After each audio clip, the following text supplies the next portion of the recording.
Customer on-site drill of laser welding machine.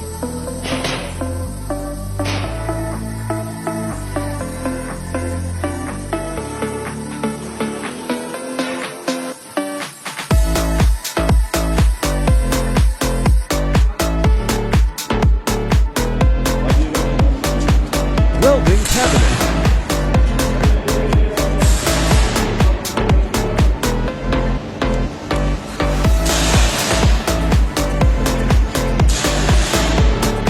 Show welding results.